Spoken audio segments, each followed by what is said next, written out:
Hello guys, welcome to our YouTube channel. Guys, ਅੱਜ ਆਪਾਂ ਇਸ ਚੈਨਲ 'ਤੇ ETT second year science subject ਦਾ ਸੈੱਲ ਵਾਲਾ ਚੈਪਟਰ ਕਰ ਰਹੇ ਹਾਂ ਜੀ। ਉਸ ਨੂੰ ਅੱਗੇ ਕੰਟੀਨਿਊ ਕਰਦੇ ਹੋਏ ਆਪਾਂ ਅਗਲੇ ਕੁਐਸਚਨ ਕਰਾਂਗੇ। ਤੋ ਸਭ ਤੋਂ ਪਹਿਲਾ ਕੁਐਸਚਨ ਹੈ ਜੀ, ਸੈੱਲ ਸ਼ਕਲ ਉੱਤੇ ਨੋਟ ਲਿਖੋ। ਮਤਲਬ ਇਸ ਕੁਐਸਚਨ ਦੇ ਵਿੱਚ ਆਪਾਂ ਸੈੱਲ ਸ਼ੇਪਸ ਬਾਰੇ ਦੱਸਣਾ ਹੈ। ਤਾਂ ਇਸ ਦਾ ਉੱਤਰ ਆਪਾਂ ਲਿਖਾਂਗੇ, ਸੈੱਲ ਸ਼ਕਲ ਪੱਖੋਂ ਭਿੰਨ ਭਿੰਨ ਹੁੰਦੇ ਹਨ। ਕੁਝ ਸੈੱਲ ਜਿਵੇਂ ਅਮੀਬਾ ਅਤੇ ਖੂਨ ਦੇ ਸਫੈਦ ਰਕਤਾਣੂ ਆਪਣੀ ਸ਼ਕਲ ਲਗਾਤਾਰ ਬਦਲਦੇ ਰਹਿੰਦੇ ਹਨ। ਇਸ ਦੇ ਵਿੱਚ ਤੁਹਾਨੂੰ ਕੀ ਦੱਸਣ ਦੀ ਕੋਸ਼ਿਸ਼ ਕਰ ਰਹੇ ਨੇ ਵੀ ਜੋ ਸੈੱਲ ਦੀਆਂ ਸ਼ਕਲ ਹੁੰਦੀਆਂ ਨੇ, ਮਤਲਬ ਸ਼ੇਪਸ ਹੁੰਦੀਆਂ ਨੇ, ਉਹ ਭਿੰਨ ਭਿੰਨ ਹੁੰਦੀਆਂ ਨੇ। ਠੀਕ ਹੈ, ਕੁਝ ਸੈੱਲ ਜਿਵੇਂ ਅਮੀਬਾ ਅਤੇ ਵਾਈਟ ਬਲੱਡ ਸੈੱਲਸ ਨੇ ਜਿਹੜੇ, ਉਹ ਆਪਣੀ ਸ਼ਕਲ ਆ ਜੋ ਉਹ ਲਗਾਤਾਰ ਬਦਲਦੇ ਰਹਿੰਦੇ ਨੇ। ਇੱਥੇ ਆਪਾਂ ਵਾਈਟ ਬਲੱਡ ਸੈੱਲ ਦੀ ਡਾਇਗਰਾਮ ਵੀ ਕਵਰ ਕੀਤੀ ਹੈ। ਤਾਂ ਇਸ ਨੂੰ ਤੁਸੀਂ ਆਪਣੇ ਇਗਜ਼ਾਮ ਦੇ ਵਿੱਚ ਡਰੋ ਕਰ ਸਕਦੇ ਹੋ। ਇਸ ਦੇ ਨਾਲ ਕੀ ਆ, ਕੁਐਸਚਨ ਵਧੀਆ ਅਟੈਂਪਟ ਹੋ ਜਾਂਦਾ ਅਤੇ ਮਾਰਕਸ ਵੀ ਤੁਹਾਨੂੰ ਜ਼ਿਆਦਾ ਮਿਲਣ ਦੀ ਸੰਭਾਵਨਾ ਵੱਧ ਜਾਂਦੀ ਹੈ। ਠੀਕ ਹੈ ਜੀ, ਵਾਈਟ ਬਲੱਡ ਸੈੱਲਸ ਕਿਹੜੇ ਕਿਹੜੇ ਨੇ? ਨਿਊਟ੍ਰੋਫਿਲ, ਐਕੋਸਿਨੋਫਿਲ, ਬੈਸੋਫਿਲ, ਮੋਨੋਸਾਈਟ ਅਤੇ ਲਿੰਫੋਸਾਈਟ। ਠੀਕ ਹੈ ਜੀ, ਇਹ ਇਹਨਾਂ ਦੀਆਂ ਡਾਇਗਰਾਮਸ ਨੇ ਅਤੇ ਇਹਨਾਂ ਦੀ ਜਿਹੜੀ ਸ਼ਕਲ ਆ ਉਹ ਲਗਾਤਾਰ ਬਦਲਦੀ ਰਹਿੰਦੀ ਹੈ। ਕੁਐਸਚਨ ਦੇ ਵਿੱਚ ਅੱਗੇ ਲਿਖਿਆ ਗਿਆ, ਨਾੜੀ ਸੈੱਲ ਅਤੇ ਬਹੁਤ ਸਾਰੇ ਪੌਦਾ ਸੈੱਲਾਂ ਦੀ ਇੱਕ ਖਾਸ ਸ਼ਕਲ ਹੁੰਦੀ ਹੈ। ਤਾਂ ਜਿਹੜੇ ਨਾੜੀ ਸੈੱਲ ਹੁੰਦੇ ਨੇ ਅਤੇ ਕੁਝ ਪਲਾਂਟ ਸੈੱਲਸ ਹੁੰਦੇ ਨੇ, ਠੀਕ ਹੈ, ਉਹਨਾਂ ਦੀ ਕੀ ਹੈ, ਇੱਕ ਖਾਸ ਸ਼ਕਲ ਹੁੰਦੀ ਹੈ। ਇੱਥੇ ਨਾੜੀ ਸੈੱਲ ਦੀ ਵੀ ਡਾਇਗਰਾਮ ਮੈਂ ਤੁਹਾਨੂੰ ਦਿੱਤੀ ਹੈ। ਤਾਂ ਇਸ ਬਾਰੇ ਆਪਾਂ ਸਮਝਦੇ ਹਾਂ ਜੀ, ਇਹ ਇੱਕ ਨਾੜੀ ਸੈੱਲ ਨੇ। ਠੀਕ ਹੈ, ਅਤੇ ਇਹ ਲੰਬੇ ਨੇ। ਠੀਕ ਹੈ, ਇਹਨਾਂ ਦੀ ਸ਼ੇਪ ਕਿਹੜੀ ਹੈਗੀ? ਲੰਬੇ। ਅਤੇ ਇੱਥੇ ਤੁਹਾਨੂੰ ਕੀ ਸ਼ੋਅ ਕੀਤਾ ਗਿਆ, ਤੁਸੀਂ ਇਸ ਨੂੰ ਬਿਲਕੁਲ ਇਸੇ ਤਰ੍ਹਾਂ ਡਰੋ ਕਰਨਾ। ਠੀਕ ਹੈ, ਤਾਂ ਆਪਾਂ ਇਹਦੇ ਪਾਰਟਸ ਕਵਰ ਕਰਦੇ ਹਾਂ। ਸਭ ਤੋਂ ਪਹਿਲਾਂ ਇਹ ਵਾਲਾ ਹੈ ਜੀ ਨਿਊਕਲੀਅਸ। ਠੀਕ ਹੈ, ਫਿਰ ਜੋ ਇੰਨਾ ਪਾਰਟ ਹੈ ਇਹ ਹੈਗਾ ਸੋਮਾ, ਸੈੱਲ ਬਾਡੀ ਹੈ। Next myelin sheaths. ਠੀਕ ਹੈ, ਇਹ ਐਗਜ਼ਨ ਟਰਮੀਨਲਸ ਨੇ ਅਤੇ ਇਹ ਹੈਗਾ ਜੀ ਐਗਜ਼ਨ। ਅਤੇ ਇਸ ਤੋਂ ਬਾਅਦ ਨੈਕਸਟ ਆ ਜਾਂਦੀਆਂ ਜੀ ਇਹ ਵਾਲੀਆਂ ਡੈਂਡੇਰਾਈਟਸ ਨੇ। ਠੀਕ ਹੈ ਜੀ, ਇਹ ਐਗਜ਼ਨ ਦੀ ਕੀ ਆ, ਡਾਇਗਰਾਮ ਆ। ਅਤੇ ਇਸ ਸਾਈਡ ਜਿਹੜਾ ਇਹ ਐਰੋ ਡਰੋ ਕੀਤਾ ਗਿਆ, ਇਹ ਹੈਗੇ ਡਾਇਰੈਕਸ਼ਨ ਮੈਸੇਜ ਟਰੈਵਲਸ। ਠੀਕ ਹੈ ਜੀ, ਇਸ ਤੋਂ ਬਾਅਦ ਨੈਕਸਟ ਚੱਲਦੇ ਹਾਂ ਆਪਾਂ, ਬਹੁਤ ਸੈੱਲੇ ਸੰਜੀਵਾਂ ਵਿੱਚ ਸੈੱਲ ਦੀ ਸ਼ਕਲ ਇਸ ਦੀ ਕਾਰਜਾਤਮਕ ਅਨੁਕੂਲਤਾ 'ਤੇ ਨਿਰਭਰ ਕਰਦੀ ਹੈ। ਇਸ ਦੇ ਵਿੱਚ ਤੁਹਾਨੂੰ ਦੱਸ ਰਹੇ ਨੇ ਵੀ ਜਿਹੜੇ ਬਹੁਤ ਸੈੱਲੇ ਸੰਜੀਵ ਹੁੰਦੇ ਨੇ, ਮਤਲਬ ਮਲਟੀ ਸੈਲੂਲਰ ਆਰਗੇਨਿਜ਼ਮਸ ਹੁੰਦੇ ਨੇ, ਉਹਨਾਂ ਦੀ ਜਿਹੜੀ ਸੈੱਲ ਦੀ ਸ਼ਕਲ ਆ, ਮਤਲਬ ਸੈੱਲ ਸ਼ੇਪ ਆ, ਉਹ ਉਹਨਾਂ ਦੀ ਕਾਰਜਾਤਮਕ ਅਨੁਕੂਲਤਾ, ਮਤਲਬ ਵਰਕ ਕਰਨ ਦੀ ਅਨੁਕੂਲਤਾ 'ਤੇ ਨਿਰਭਰ ਕਰਦੀ ਹੈ। ਠੀਕ ਹੈ ਜੀ, ਹੋਪ ਤੁਹਾਨੂੰ ਸਾਰਾ ਕੁਐਸਚਨ ਸਮਝ ਲੱਗ ਗਿਆ ਹੋਏਗਾ। ਇਸ ਤੋਂ ਬਾਅਦ ਨੈਕਸਟ ਤੁਸੀਂ ਇਸ ਨੂੰ ਇੱਕ ਟੇਬਲ ਦੀ ਫਾਰਮ ਦੇ ਵਿੱਚ ਜਾਂ ਫਿਰ ਇੱਕ ਡਾਇਗਰਾਮ ਦੀ ਫਾਰਮ ਦੇ ਵਿੱਚ ਵੀ ਲਿਖ ਸਕਦੇ ਹੋ। ਕੀ ਹੈ ਇਹਦੇ ਵਿੱਚ? ਸੈੱਲ ਦੀਆਂ ਵਿਭਿੰਨ ਸ਼ਕਲਾਂ। ਠੀਕ ਹੈ ਜੀ, ਸੈੱਲ ਦੀਆਂ ਵਿਭਿੰਨ ਸ਼ਕਲਾਂ ਤੁਸੀਂ ਦੱਸਣੀਆਂ ਨੇ। ਪਹਿਲੀ ਹੈਗੀ ਹੈ ਜੀ ਬਹੁ ਦਿਸ਼ਾਵੀ। ਠੀਕ ਹੈ, ਇਹਦੇ ਵਿੱਚ ਕੀ ਹੁੰਦਾ, 8, 12 ਅਤੇ 14 ਦਿਸ਼ਾਵਾਂ ਵਾਲੇ ਸੈੱਲ ਹੁੰਦੇ ਨੇ। ਫਿਰ ਹੈਗੀ ਹੈ ਜੀ ਗੋਲ, ਜਿਵੇਂ ਬਹੁਤ ਸਾਰੇ ਜੰਤੂਆਂ ਦੇ ਆਂਡੇ। ਠੀਕ ਹੈ, ਇਹ ਵੀ ਕੀ ਆ, ਇੱਕ ਸੈੱਲ ਹੁੰਦੇ ਨੇ ਅਤੇ ਇਹਨਾਂ ਦੀ ਜੇ ਆਪਾਂ ਸ਼ੇਪ ਦੇਖੀਏ ਤਾਂ ਉਹ ਕੀ ਹੋਏਗੀ, ਗੋਲ ਹੁੰਦੀ ਹੈ। ਨੈਕਸਟ ਹੈਗੀ ਹੈ ਜੀ ਸਪਿੰਡਲ ਜਿਹੇ, ਪੱਧਰੇ ਪੇਸ਼ੀ ਟਿਸ਼ੂ, ਇਹ ਇੱਕ ਸਪਿੰਡਲ ਜਿਹੇ ਦੀ ਇਗਜ਼ਾਮਪਲ ਆ। ਇਸ ਤੋਂ ਬਾਅਦ ਲੰਬੇ ਦੀ ਮੈਂ ਤੁਹਾਨੂੰ ਹੁਣੇ ਸਾਰੀ ਸਮਝਾਈ ਹੈ, ਨਾੜੀ ਸੈੱਲ। ਠੀਕ ਹੈ ਜੀ, ਫਿਰ ਸ਼ਾਖਾਵਾਂ ਜਿਹੇ ਕਰੋਮੈਟੋਫੋਰ, ਡਿਸਕ ਜਿਹੇ ਲਹੂ ਦੇ ਲਾਲ ਰਕਤਾਣੂ। ਤਾਂ ਇਹ ਤੁਹਾਡਾ ਕੁਐਸਚਨ ਸੈੱਲ ਸ਼ੇਪਸ ਵਾਲਾ ਇਸ ਤਰ੍ਹਾਂ ਕਵਰ ਹੁੰਦਾ। ਹਾਂਜੀ, ਨੈਕਸਟ ਕੁਐਸਚਨ ਹੈ ਕੁਐਸਚਨ 6, ਸੈੱਲ ਆਕਾਰ 'ਤੇ ਨੋਟ ਲਿਖੋ। ਹੁਣ ਤੁਸੀਂ ਸੈੱਲ ਆਕਾਰ ਬਾਰੇ ਦੱਸਣਾ। ਤਾਂ ਇਸ ਦਾ ਆਪਾਂ ਉੱਤਰ ਲਿਖਦੇ ਹਾਂ ਜੀ, ਸੈੱਲਾਂ ਦਾ ਆਕਾਰ ਬਹੁਤ ਛੋਟਾ ਹੋਣ ਕਰਕੇ ਕੁਝ ਪੌਦੇ ਅਤੇ ਜੰਤੂ ਸੈੱਲ ਨੰਗੀ ਅੱਖ ਨਾਲ ਨਹੀਂ ਦੇਖੇ ਜਾ ਸਕਦੇ। ਸੈੱਲਾਂ ਦਾ ਆਕਾਰ ਜਿਵੇਂ ਤੁਹਾਨੂੰ ਆਮ ਪਤਾ ਹੀ ਹੋਏਗਾ ਵੀ ਉਹ ਬਹੁਤ ਛੋਟਾ ਹੁੰਦਾ, ਜਿਸ ਕਰਕੇ ਆਪਾਂ ਉਹਨਾਂ ਨੂੰ ਨੰਗੀ ਅੱਖ ਨਾਲ ਨਹੀਂ ਵੇਖ ਸਕਦੇ। ਠੀਕ ਹੈ ਜੀ, ਬਹੁਤ ਸੈੱਲਾਂ ਨੂੰ ਸੂਖਮਦਰਸ਼ੀ ਨਾਲ ਹੀ ਦੇਖਿਆ ਜਾ ਸਕਦਾ ਹੈ ਕਿਉਂਕਿ ਉਹਨਾਂ ਦਾ ਵਿਆਸ ਕੁਝ ਮਾਈਕਰੋਮੀਟਰ ਹੀ ਹੁੰਦਾ ਹੈ।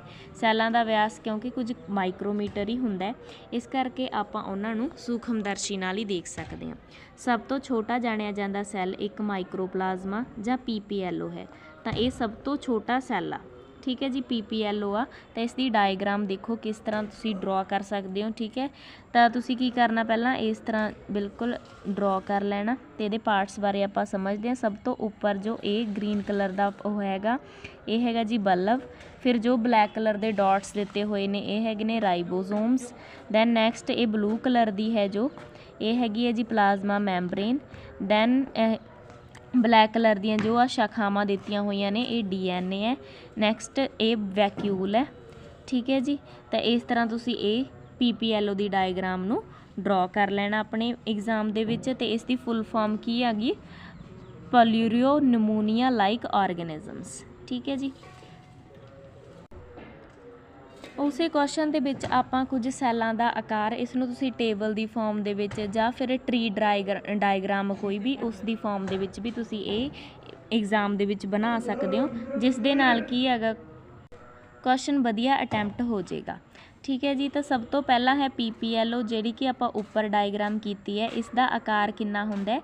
0.1 to 0.5 ਮਾਈਕਰੋਮੀਟਰ। ਫਿਰ ਦੂਸਰਾ ਹੈ ਜੀ ਜੀਵਾਣੂ ਸੈੱਲ, ਇਹ ਹੁੰਦਾ ਜੀ 0.5 to 5 ਮਾਈਕਰੋਮੀਟਰ।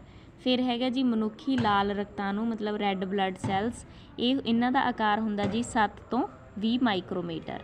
ਫਿਰ ਮਨੁੱਖੀ ਜਿਗਰ ਅਤੇ ਗੁਰਦੇ ਦੇ ਸੈੱਲਾਂ ਦਾ ਆਕਾਰ ਹੁੰਦਾ 20 ਤੋਂ 30 ਮਾਈਕਰੋਮੀਟਰ।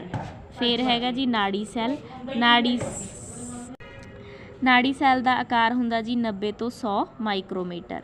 ਫਿਰ ਹੈਗਾ ਜੀ ਐਸਟੂਬਲੇਰੀਆ ਇੱਕ ਸੈੱਲ ਇਕਾਈ, ਇਸ ਸੈੱਲ ਦਾ ਆਕਾਰ ਹੁੰਦਾ 10 ਸੈਂਟੀਮੀਟਰ। ਤਾਂ ਇਹ ਸਾਰੇ ਤੁਹਾਨੂੰ ਲਰਨ ਕਰਨੇ ਪੈਣਗੇ, ਠੀਕ ਹੈ ਜੀ। ਨੈਕਸਟ ਹੈਗਾ ਜੀ ਕਪਾਹ ਦੇ ਰੇਸ਼ੇ, ਕਪਾਹ ਦੇ ਰੇਸ਼ੇ ਦਾ ਆਕਾਰ ਹੁੰਦਾ 4 ਸੈਂਟੀਮੀਟਰ।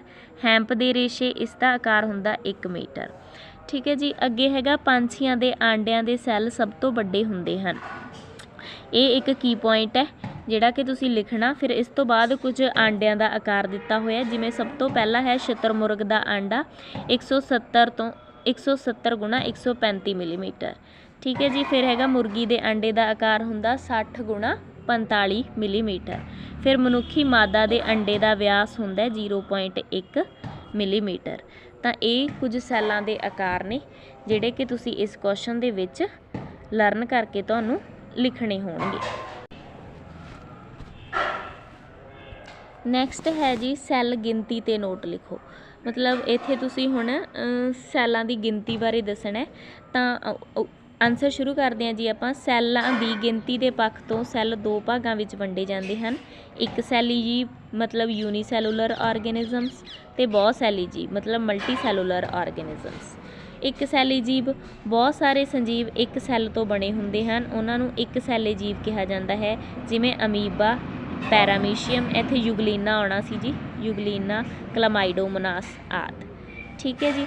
ਇਸ ਤੋਂ ਬਾਅਦ ਸੈਕਿੰਡ ਹੈ ਬਹੁ ਸੈੱਲੀ ਜੀਵ ਮਤਲਬ ਮਲਟੀ ਸੈਲੂਲਰ ਆਰਗੈਨਿਜ਼ਮਸ। ਜ਼ਿਆਦਾਤਰ ਸੰਜੀਵ ਬਹੁ ਸੈੱਲੇ ਹੁੰਦੇ ਹਨ, ਇਹ ਬਹੁਤ ਸਾਰੇ ਸੈੱਲਾਂ ਦੇ ਬਣੇ ਹੁੰਦੇ ਹਨ। ਉਦਾਹਰਨ ਵਜੋਂ ਪੈਂਡੋਰੀਨਾ ਕਾਈ ਵਿੱਚ ਸੈੱਲਾਂ ਦੀ ਗਿਣਤੀ 8 ਤੋਂ 16 ਤੱਕ ਹੁੰਦੀ ਹੈ। ਉਹੀ ਹੈ ਜੀ ਵੀ ਕੁਝ ਕੁ ਜੋ ਜੀਵ ਨੇ ਉਹ ਇੱਕ ਸੈੱਲ ਤੋਂ ਹੀ ਬਣੇ ਹੁੰਦੇ ਨੇ, ਠੀਕ ਹੈ, ਜਿਵੇਂ ਅਮੀਬਾ, ਪੈਰਾਮੀਸ਼ੀਅਮ। ਅਤੇ ਕੁਝ ਜਿਹੜੇ ਜੀਵ ਨੇ ਉਹ ਬਹੁਤ ਸਾਰੇ ਸੈੱਲਾਂ ਤੋਂ ਬਣੇ ਹੁੰਦੇ ਨੇ, ਜਿਵੇਂ ਮਨੁੱਖ, ਠੀਕ ਹੈ ਜੀ। ਇਹ ਮਲਟੀ ਸੈਲੂਲਰ ਆਰਗੈਨਿਜ਼ਮਸ ਹੁੰਦੇ ਨੇ। ਸੈੱਲਾਂ ਦੀ ਗਿਣਤੀ ਬਾਰੇ ਤੁਸੀਂ ਇਹ ਪੁਆਇੰਟਸ ਲਿਖ ਸਕਦੇ ਹੋ। ਨਵਜਾਤ ਬੱਚੇ ਵਿੱਚ 2 ਟ੍ਰਿਲੀਅਨ ਸੈੱਲ ਹੁੰਦੇ ਨੇ ਅਤੇ ਬਾਲਗ ਮਨੁੱਖ ਦੇ ਵਿੱਚ 100 ਟ੍ਰਿਲੀਅਨ ਸੈੱਲ ਹੁੰਦੇ ਹਨ, ਠੀਕ ਹੈ ਜੀ। ਇਸ ਤੋਂ ਬਾਅਦ ਉੱਪਰ ਹੀ ਆਪਣੇ ਅਮੀਬਾ ਦੀ ਗੱਲ ਆਈ ਸੀਗੀ ਵੀ ਇਹ ਇੱਕ ਸੈੱਲੀ ਜੀਵ ਹੈ, ਤਾਂ ਉਸ ਦੀ ਆਪਾਂ ਡਾਇਗਰਾਮ ਵੀ ਇਸ ਦੇ ਵਿੱਚ ਡਰਾ ਕਰ ਸਕਦੇ ਹੋ ਕੁਐਸਚਨ ਨੂੰ ਵਧੀਆ ਅਟੈਂਪਟ ਕਰਨ ਲਈ। ਤਾਂ ਉਹ ਮੈਂ ਤੁਹਾਨੂੰ ਇੱਥੇ ਦਿੱਤੀ ਹੈ, ਈਜ਼ੀ ਵੀ ਇਹ ਡਰਾ ਕਰਨੀ, ਤਾਂ ਇਸ ਨੂੰ ਆਪਾਂ ਸਿੱਖਦੇ ਹਾਂ। ਤਾਂ ਇੱਥੇ ਤੁਸੀਂ ਅਮੀਬਾ ਦੀ ਡਾਇਗਰਾਮ ਇਸ ਤਰ੍ਹਾਂ ਡਰਾ ਕਰਨੀ ਹੈ, ਠੀਕ ਹੈ। ਅਤੇ ਇਸ ਦੇ ਪਾਰਟਸ ਨੂੰ ਆਪਾਂ ਸਮਝਦੇ ਹਾਂ। ਇਹ ਹੈਗਾ ਜੀ ਸੀਡੋਪੋਡੀਆ, ਦੈਨ ਇਹ ਹੈਗਾ ਪਲਾਜ਼ਮਾ ਜੈਲ, ਜਿਹੜੇ ਇਹ ਬਲੈਕ ਕਲਰ ਦੇ ਡੋਟਸ ਨਾਲ ਨਾਲ ਡਰਾ ਕੀਤੇ ਗਏ ਨੇ, ਠੀਕ ਹੈ ਜੀ। ਫਿਰ ਹੈਗਾ ਇਹ ਪਲਾਜ਼ਮਾ ਸੋਲ। ਨੈਕਸਟ ਹੈਗਾ ਸਾਈਟੋਪਲਾਜ਼ਮ, ਇਹ ਜੋ ਯੈਲੋ ਕਲਰ ਦਾ ਸਾਰੇ ਵਿੱਚ ਹੈ ਇਹ ਸਾਈਟੋਪਲਾਜ਼ਮ ਹੈ। ਦੈਨ ਜੋ ਬਲੂ ਕਲਰ ਦੀਆਂ ਦਿੱਤੀਆਂ ਹੋਈਆਂ ਨੇ ਇੱਥੇ ਸਰਕਲ ਜੇ, ਇਹ ਵਾਟਰ ਵੈਕਿਊਲਸ ਬਣਾਈਆਂ ਗਈਆਂ ਨੇ। ਫਿਰ ਹੈਗਾ ਜੀ ਕੰਟਰਾਸਟਾਈਲ ਵੈਕਿਊਲ, ਇਹ ਔਰੇਂਜ ਕਲਰ ਦੀ। ਫਿਰ ਯੂਰਾਈਡ, ਦੈਨ ਫੂਡ ਵੈਕਿਊਲਸ, ਠੀਕ ਹੈ ਜੀ। ਇਹ ਅਮੀਬਾ ਦੀ ਡਾਇਗਰਾਮ ਆ ਜਿਸ ਨੂੰ ਤੁਸੀਂ ਲਰਨ ਕਰ ਸਕਦੇ ਹੋ ਅਤੇ ਕੁਐਸਚਨ ਦੇ ਵਿੱਚ ਡਰਾ ਕਰ ਸਕਦੇ ਹੋ। ਨੈਕਸਟ ਕੁਐਸਚਨ ਹੈ ਜੀ ਆਪਣਾ ਸੈੱਲ ਦੀ ਬਣਤਰ ਤੇ ਨੋਟ ਲਿਖੋ। ਹੁਣ ਤੁਸੀਂ ਇੱਥੇ ਸੈੱਲਾਂ ਦੀ ਬਣਤਰ ਬਾਰੇ ਦੱਸਣਾ, ਤਾਂ ਇਸ ਦਾ ਆਪਾਂ ਆਨਸਰ ਕਿਸ ਤਰ੍ਹਾਂ ਲਿਖਣਾ। ਸੈੱਲ ਬਹੁਤ ਛੋਟੇ ਹੁੰਦੇ ਹਨ, ਇਹ ਨੰਗੀ ਅੱਖ ਨਾਲ ਨਹੀਂ ਦੇਖੇ ਜਾ ਸਕਦੇ। ਵੇਟ ਸੈੱਲ ਦੀ ਪੂਰੀ ਬਣਤਰ ਸੂਖਮਦਰਸ਼ੀ ਹੇਠਾਂ ਹੀ ਦੇਖੀ ਜਾ ਸਕਦੀ ਹੈ। ਜਿਵੇਂ ਕਿ ਤੁਹਾਨੂੰ ਸਭ ਨੂੰ ਪਤਾ ਹੀ ਹੈ ਤੇ ਆਪਾਂ ਪਿੱਛੇ ਵੀ ਇਸ ਬਾਰੇ ਗੱਲ ਕਰ ਲਈ ਵੀ ਜੋ ਸੈੱਲ ਨੇ ਉਹ ਬਹੁਤ ਛੋਟੇ ਹੁੰਦੇ ਨੇ ਤੇ ਇਹਨਾਂ ਨੂੰ ਆਪਾਂ ਕੀ ਹੈਗਾ ਨੰਗੀ ਅੱਖ ਨਾਲ ਨਹੀਂ ਦੇਖ ਸਕਦੇ ਤੇ ਜਿਹੜੀ ਸੈੱਲ ਦੀ ਪੂਰੀ ਬਣਤਰ ਹੈ ਉਹ ਆਪਾਂ ਨੂੰ ਸਿਰਫ ਸੂਖਮਦਰਸ਼ੀ ਹੇਠਾਂ ਹੀ ਦਿਖਾਈ ਦਿੰਦੀ ਹੈ।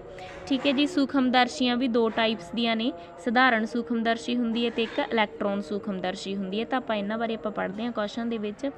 ਸਧਾਰਨ ਸੂਖਮਦਰਸ਼ੀ ਜੋ ਕਿ ਪ੍ਰਕਾਸ਼ ਦੀ ਵਰਤੋਂ ਕਰਦਾ ਹੈ ਇੱਕ ਵਸਤੂ ਨੂੰ 2000 ਗੁਣਾ ਵੱਡਾ ਕਰ ਸਕਦਾ ਹੈ। ਠੀਕ ਹੈ ਜੀ। ਸਧਾਰਨ ਸੂਖਮਦਰਸ਼ੀ ਹੈ ਜੋ ਉਹ ਕਿੰਨੇ ਗੁਣਾ ਵੱਡਾ ਕਰ ਦਿੰਦੀ ਹੈ, ਮੇਨ ਕੀ ਪੁਆਇੰਟ ਹੈ 2000 ਗੁਣਾ ਵੱਡਾ ਕਰ ਦਿੰਦੀ ਹੈ। ਅਤੇ ਇਲੈਕਟ੍ਰੋਨ ਸੂਖਮਦਰਸ਼ੀ ਜੋ ਕਿ ਇਲੈਕਟ੍ਰੋਨਾਂ ਦੀ ਕੜੀ ਬੀਮ ਦੀ ਵਰਤੋਂ ਕਰਦਾ ਹੈ ਵਸਤੂਆਂ ਨੂੰ ਅੱਧਾ ਮਿਲੀਅਨ ਗੁਣਾ ਤੱਕ ਵੀ ਵੱਡਾ ਕਰ ਸਕਦਾ ਹੈ। ਠੀਕ ਹੈ ਜੀ। ਇਹ ਵਸਤੂਆਂ ਨੂੰ ਅੱਧਾ ਮਿਲੀਅਨ ਗੁਣਾ ਤੱਕ ਵੀ ਵੱਡਾ ਕਰ ਸਕਦਾ। ਇਲੈਕਟ੍ਰੋਨ ਸੂਖਮਦਰਸ਼ੀ ਜ਼ਿਆਦਾ ਪਾਵਰਫੁਲ ਹੁੰਦੀ ਹੈ। ਇਸ ਤੋਂ ਬਾਅਦ ਨੈਕਸਟ ਹੈ ਜੀ, ਭਾਵੇਂ ਭਿੰਨ ਭਿੰਨ ਸਜੀਵਾਂ ਦੇ ਸੈੱਲਾਂ ਦੀ ਬਣਤਰ ਵਿੱਚ ਭਿੰਨਤਾ ਹੁੰਦੀ ਹੈ ਪਰ ਬਹੁਤ ਸੈਲੇ ਸਜੀਵਾਂ ਦੇ ਸੈੱਲ ਸ਼ਕਲ, ਆਕਾਰ ਅਤੇ ਕਾਰਜ ਪੱਖੋਂ ਭਿੰਨ ਹੁੰਦੇ ਹਨ। ਠੀਕ ਹੈ ਜੀ। ਇਹ ਮੇਨ ਲਾਈਨ ਇੱਥੇ ਇਹੀ ਹੈ ਵੀ ਜਿਹੜੇ ਮਲਟੀ ਸੈਲੂਲਰ ਆਰਗੈਨਿਜ਼ਮਸ ਨੇ ਉਹਨਾਂ ਦੇ ਜੋ ਸੈੱਲ ਨੇ ਉਹ ਸ਼ਕਲ, ਆਕਾਰ ਅਤੇ ਕਾਰਜ ਪੱਖੋਂ ਭਿੰਨ ਭਿੰਨ ਹੁੰਦੇ ਨੇ। ਇਹਨਾਂ ਭਿੰਨਤਾਵਾਂ ਦੇ ਬਾਵਜੂਦ ਵੀ ਹਰੇਕ ਸੈੱਲ ਦੀ ਮੁੱਢਲੀ ਬਣਤਰ ਇੱਕੋ ਜਿਹੀ ਹੁੰਦੀ ਹੈ। ਠੀਕ ਹੈ। ਭਾਵੇਂ ਦੀ ਇਹਨਾਂ ਦੇ ਵਿੱਚ ਡਿਫਰੈਂਸਿਸ ਨੇ ਪਰ ਫਿਰ ਵੀ ਜਿਹੜੀ ਸੈੱਲ ਦੀ ਮੁੱਢਲੀ ਬਣਤਰ ਹੈ ਉਹ ਇੱਕੋ ਜਿਹੀ ਹੁੰਦੀ ਹੈ। ਸੈੱਲ ਸਾਈਟੋਪਲਾਜ਼ਮ ਦਾ ਇੱਕ ਇਕੱਠ ਹੈ ਜਿਹੜਾ ਕਿ ਇੱਕ ਝਿੱਲੀ ਨਾਲ ਘਿਰਿਆ ਹੁੰਦਾ ਹੈ। ਠੀਕ ਹੈ। ਜੇਕਰ ਆਪਾਂ ਸੈੱਲ ਦੀ ਕਿਸੇ ਵੀ ਸੈੱਲ ਦੀ ਡਾਇਗਰਾਮ ਦੇਖੀਏ ਤਾਂ ਮੇਨ ਉਹਦੇ ਵਿੱਚ ਜਿਹੜਾ ਪੁਆਇੰਟ ਆ ਉਹ ਸਾਈਟੋਪਲਾਜ਼ਮ ਹੈ। ਠੀਕ ਹੈ। ਤਾਂ ਸਾਈਟੋਪਲਾਜ਼ਮ ਦਾ ਇੱਕ ਇਕੱਠ ਹੈ ਜਿਹਦੇ ਵਿੱਚ ਕੁਝ ਨਿਕੜੇ ਅੰਗ ਨੇ ਤੇ ਉਹ ਝਿੱਲੀ ਨਾਲ ਘਿਰਿਆ ਹੁੰਦਾ ਹੈ ਅਤੇ ਜੀਵਨ ਦੀਆਂ ਸਾਰੀਆਂ ਕਿਰਿਆਵਾਂ ਕਰਨ ਦੇ ਯੋਗ ਹੁੰਦਾ ਹੈ। ਹੋਪ ਤੁਹਾਨੂੰ ਸੈੱਲ ਦੀ ਬਣਤਰ ਬਾਰੇ ਸਮਝ ਲੱਗ ਗਈ ਹੋਵੇਗੀ। ਇਸ ਤੋਂ ਬਾਅਦ ਨੈਕਸਟ ਤੁਸੀਂ ਜਿਹੜਾ ਪੁਆਇੰਟ ਲਿਖਣਾ ਹੈ ਉਹ ਲਿਖਣਾ ਜੀਵ ਵਿਗਿਆਨ ਦੀ ਉਹ ਸ਼ਾਖਾ ਜਿਹੜੀ ਸੈੱਲਾਂ ਦੀ ਬਣਤਰ ਅਤੇ ਕਾਰਜ ਦਾ ਅਧਿਐਨ ਕਰਦੀ ਹੈ ਸੈੱਲ ਬਾਇਓਲੋਜੀ ਕਹਾਉਂਦੀ ਹੈ। ਠੀਕ ਹੈ ਜੀ। ਇਹ ਜੀਵ ਵਿਗਿਆਨ ਦੇ ਵਿੱਚ ਹੀ ਆਏਗਾ ਸੈੱਲ ਦਾ ਟੌਪਿਕ। ਤਾਂ ਜੀਵ ਵਿਗਿਆਨ ਦੀ ਉਹ ਸ਼ਾਖਾ ਜਿਹੜੀ ਸੈੱਲਾਂ ਦੀ ਬਣਤਰ ਅਤੇ ਕਾਰਜ ਦਾ ਅਧਿਐਨ ਕਰਦੀ ਹੈ ਉਹਨੂੰ ਆਪਾਂ ਕੀ ਕਹਿੰਦੇ ਆ, ਸੈੱਲ ਬਾਇਓਲੋਜੀ ਕਹਿੰਦੇ ਆ। ਇਸ ਤੋਂ ਬਾਅਦ ਇਸ ਦੇ ਵਿੱਚ ਹੀ ਆਪਾਂ ਇੱਕ ਜੰਤੂ ਸੈੱਲ ਤੇ ਪੌਦਾ ਸੈੱਲ ਦੀ ਡਾਇਗਰਾਮ ਕਵਰ ਕੀਤੀ ਹੈ। ਇਸ ਦੇ ਨਾਲ ਕੁਐਸਚਨ ਵਧੀਆ ਅਟੈਂਪਟ ਹੋ ਜਾਏਗਾ ਤੇ ਤੁਹਾਨੂੰ ਇਹ ਸਾਰੀਆਂ ਡਾਇਗਰਾਮਸ ਯਾਦ ਵੀ ਹੋ ਜਾਣਗੀਆਂ। ਠੀਕ ਹੈ ਜੀ। ਇਹ ਹੈਗਾ ਜੰਤੂ ਸੈੱਲ। ਜੰਤੂ ਸੈੱਲ ਦੇ ਵਿੱਚ ਇਹ ਈਜ਼ੀ ਡਾਇਗਰਾਮਸ ਬਣਾਈਆਂ ਹੋਈਆਂ ਨੇ, ਬਣਾਉਣੀਆਂ ਵੀ ਈਜ਼ੀ ਨੇ। ਤੁਸੀਂ ਇਸ ਤਰ੍ਹਾਂ ਇਸ ਨੂੰ ਡਰਾ ਕਰ ਲੈਣਾ ਬਿਲਕੁਲ ਜਿਵੇਂ ਇਹ ਕੀਤੀ ਹੋਈ ਹੈ ਤੇ ਇਸ ਦੇ ਪਾਰਟਸ ਆਪਾਂ ਸਮਝਦੇ ਹਾਂ। ਇਹ ਹੈਗਾ ਜੀ ਸਮੂਥ ਐਂਡੋਪਲਾਜ਼ਮਿਕ ਰੈਟੀਕੂਲਮ ਤੇ ਇਹ ਹੈਗਾ ਰਫ ਐਂਡੋਪਲਾਜ਼ਮਿਕ ਰੈਟੀਕੂਲਮ। ਠੀਕ ਹੈ ਜੀ। ਇਹ ਦਿੱਤੀ ਹੋਈ ਹੈ ਮਾਈਟੋਕਾਂਡਰੀਆ, ਇਹ ਵੈਕਿਊਲਸ ਨੇ। ਫਿਰ ਇਹ ਜੋ ਬਲੈਕ ਕਲਰ ਦੇ ਡਾਟਸ ਦਿੱਤੇ ਹੋਏ ਨੇ ਰਾਈਬੋਸੋਮਸ, ਇਹ ਗੋਲਗੀ ਆਪਰੇਟਸ ਮਤਲਬ ਗਾਲਜੀ ਕਾਇਆਮਾ।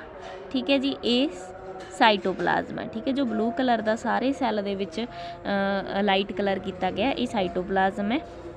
ਫਿਰ ਨੈਕਸਟ ਆ ਜਾਂਦਾ ਜੀ ਨਿਊਕਲੀਅਰ ਮੈਂਬਰੇਨ। ਇਹ ਜੋ ਪਿੰਕ ਕਲਰ ਦੀ ਇਹ ਡਰਾ ਕੀਤੀ ਗਈ ਹੈ ਨਿਊਕਲੀਅਰ ਮੈਂਬਰੇਨ ਹੈ। ਠੀਕ ਹੈ ਜੀ। ਇਹ ਨਿਊਕਲੀਅਸ ਜੋ ਯੈਲੋ ਕਲਰ ਦਾ ਆ ਗਿਆ ਇਹ ਨਿਊਕਲੀਅਸ ਆ ਗਿਆ ਤੇ ਜੋ ਪਿੰਕ ਕਲਰ ਦਾ ਵਿੱਚ ਆ ਗਿਆ ਇਹ ਨਿਊਕਲੀਓਲਸ ਆ ਗਏ। ਮਤਲਬ ਨਿਊਕਲੀਅਸ ਦੇ ਵਿੱਚ ਜਿਹੜੇ ਅੱਗੇ ਪਾਰਟਸ ਹੁੰਦੇ ਨੇ ਨਿਊਕਲੀਓਲਸ। ਇਹ ਸੈੱਲ ਮੈਂਬਰੇਨ ਆ ਗਈ। ਠੀਕ ਹੈ ਜੀ। ਫਿਰ ਇਹ ਆ ਗਏ ਸੈਂਟਰੋਸੋਮ।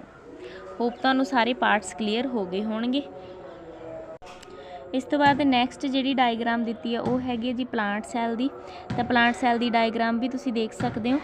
ਠੀਕ ਹੈ ਜੀ। ਇਹ ਤੁਸੀਂ ਡਰਾ ਕਰ ਲੈਣੀ ਆ। ਆਪਾਂ ਨੈਕਸਟ ਇਹਦੇ ਪਾਰਟਸ ਸਮਝਦੇ ਹਾਂ। ਇਹ ਹੈਗਾ ਜੀ ਐਂਡੋਪਲਾਜ਼ਮਿਕ ਰੈਟੀਕੂਲਮ। ਠੀਕ ਹੈ। ਬਲੈਕ ਕਲਰ ਦੇ ਜੋ ਡਾਟਸ ਦਿੱਤੇ ਹੋਏ ਨੇ ਇਹ ਰਾਈਬੋਸੋਮਸ ਨੇ। ਫਿਰ ਹੈਗਾ ਜੀ ਇਹ ਨਿਊਕਲੀਅਸ ਹੈ ਤੇ ਨਿਊਕਲੀਅਸ ਦੇ ਵਿੱਚ ਜੋ ਨਿਊਕਲੀਅਸ ਦੇ ਵਿੱਚ ਪਾਰਟਸ ਹੁੰਦੇ ਨੇ ਠੀਕ ਹੈ ਜਾਂ ਕੋਈ ਨਿਕੜੇ ਅੰਗ ਹੁੰਦੇ ਨੇ ਉਹਨਾਂ ਨੂੰ ਨਿਊਕਲੀਓਲਸ ਕਿਹਾ ਜਾਂਦਾ। ਫਿਰ ਜੋ ਗ੍ਰੀਨ ਕਲਰ ਦਾ ਲਾਈਟ ਗ੍ਰੀਨ ਕਲਰ ਦਾ ਸਾਰੇ ਸੈੱਲ ਦੇ ਵਿੱਚ ਡਰਾ ਕੀਤਾ ਗਿਆ ਕਲਰ ਜਾਂ ਉਹਨੂੰ ਸਾਈਟੋਪਲਾਜ਼ਮ ਕਹਾਂਗੇ ਆਪਾਂ। ਫਿਰ ਇਹ ਵੈਕਿਊਲਸ ਨੇ। ਠੀਕ ਹੈ। ਵਾਟਰ ਵੈਕਿਊਲਸ ਪਲਾਂਟ ਸੈੱਲ ਦੇ ਵਿੱਚ ਹਮੇਸ਼ਾ ਵੱਡੇ ਆਕਾਰ ਦੀਆਂ ਹੁੰਦੀਆਂ ਨੇ। ਫਿਰ ਇਸ ਤੋਂ ਬਾਅਦ ਨੈਕਸਟ ਹੈ ਜੀ ਜੋ ਸਭ ਤੋਂ ਬਾਹਰ ਆ ਉਹ ਸੈੱਲ ਵਾਲ ਹੈ। ਫਿਰ ਸੈੱਲ ਮੈਂਬਰੇਨ। ਠੀਕ ਹੈ। ਇਹ ਜੋ ਯੈਲੋ ਕਲਰ ਦੀ ਹੈ। ਨੈਕਸਟ ਆ ਜਾਂਦਾ ਜੀ ਗੋਲਗੀ ਆਪਰੇਟਸ ਆ ਗਏ। ਇਹ ਪਲਾਜ਼ਮੋਡੀਸਮ। ਫਿਰ ਹੈਗਾ ਜੀ ਸਾਈਟੋਸਕੈਲਟਨ। ਇਹ ਮਾਈਕਰੋਫਿਲਾਮੈਂਟਸ ਨੇ ਤੇ ਐਂਡ ਇਹ ਮਾਈਕਰੋ ਟਿਊਬਲਸ ਨੇ। ਠੀਕ ਹੈ ਜੀ। ਨੈਕਸਟ ਆ ਜਾਂਦਾ ਜੀ ਇਹ ਮਾਈਟੋਕਾਂਡਰੀਆ। ਤੇ ਇਹ ਕਲੋਰੋਪਲਾਸਟ। ਇਹ ਸਾਰੀ ਪਲਾਂਟ ਸੈੱਲ ਦੀ ਡਾਇਗਰਾਮ ਹੋ ਗਈ। ਤਾਂ ਇਸ ਨੂੰ ਤੁਸੀਂ ਡਰਾ ਕਰ ਸਕਦੇ ਹੋ। ਹੋਪ ਤੁਹਾਨੂੰ ਇਹ ਸਾਰੇ ਕੁਐਸਚਨ ਸਮਝ ਲੱਗ ਗਏ ਹੋਣਗੇ ਤੇ ਤੁਸੀਂ ਇਹਨਾਂ ਨੂੰ ਵਧੀਆ ਅਟੈਂਪਟ ਕਰਨ ਦੇ ਯੋਗ ਹੋ ਗਏ ਹੋਵੋਗੇ। ਤਾਂ ਇੱਥੇ ਹੀ ਦਿਓ ਜੀ ਇਜਾਜ਼ਤ। ਜੇਕਰ ਤੁਹਾਨੂੰ ਵੀਡੀਓ ਵਧੀਆ ਲੱਗੀ ਤਾਂ ਲਾਈਕ ਕਰਨਾ, ਚੈਨਲ ਨੂੰ ਸਬਸਕ੍ਰਾਈਬ ਕਰਨਾ। ਇਸ ਤਰ੍ਹਾਂ ਦਾ ਹੀ ਕੰਟੈਂਟ ਦੇਖਣ ਲਈ ਤੁਸੀਂ ਸਾਨੂੰ ਫੋਲੋ ਕਰ ਲੈਣਾ। Thank you so much.